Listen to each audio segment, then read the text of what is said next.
Atomic Heart released a little under a year ago, and I loved the base game. With its clear BioShock inspiration, great graphics, and fun gameplay, it was an excellent addition to Game Pass. Its second DLC, Trapped in Limbo, has hit, and much like the first DLC, I hate it. Instead of being more Atomic Heart, it's a really weird mishmash of go up, temple run, and occasional combat arenas against incredibly boring enemies. Let's get into it in the XboxEra review of Atomic Heart, Trapped in Limbo. DLC 1 found you in a post-game set after choosing essentially the bad ending in the main game.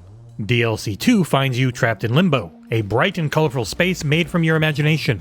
Your dead but split into two robot twin halves wife Katya is a cloud of polymer that floats around in Limbo trying to help you escape. Turns out she's been lost in there for what feels like 3 years of time as it flows differently. In this version of things, you did make the good choices and you're not a piece of shit. There are 5 base levels of the DLC. 2 of them have you sliding along giant pieces of candy as you try to angle properly for jumps to the next platforms. It felt fun at first for the first few minutes, and then you realize it's most of what you're going to be doing for the next hour or so. The second type of level is an Atomic Heart take on Go Up, where you are focused on climbing platforms with very rigid feeling mantling and climbing mechanics.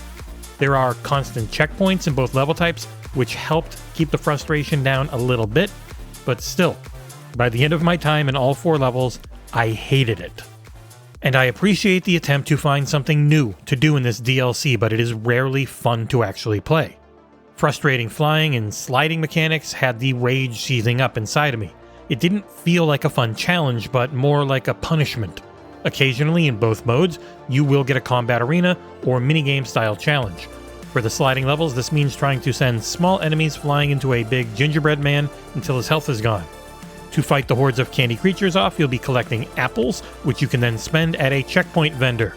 The weapons feel weak as shit until they're upgraded, but at least you have unlimited ammo. Limbo itself is a bright, colorful place made out of candy. The floors, walls, and buildings are all candy themed, and like the base game, it looks and runs really well.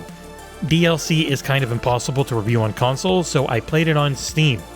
Graphically, it ran at a locked 4K 60 and looked great on my rig, with the only issues being a constant change between the entertaining but impossible to read Russian voiceover and the worst in-class English dub.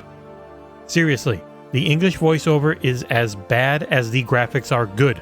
You will find more realistic dialogue and line reads in a dubbed 70s porno from Europe. Tommy Wiseau and Neil Breen run rings around the writing and direction on this dub, which goes in stark contrast to how excellent and committed the native version sounds.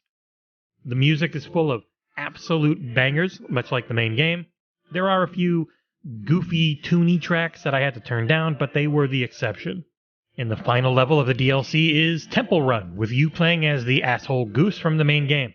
After spending way too long contorting your hands to not run through all of your lives, you'll have a final fight back as the main character from the base game as you murder a bunch of geese and see an ending that could potentially lead to more actual regular Atomic Heart gameplay for once.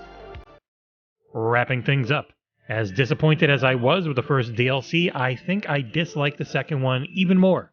It's a mishmash of unenjoyable minigames, and while the music is great, the gameplay is not.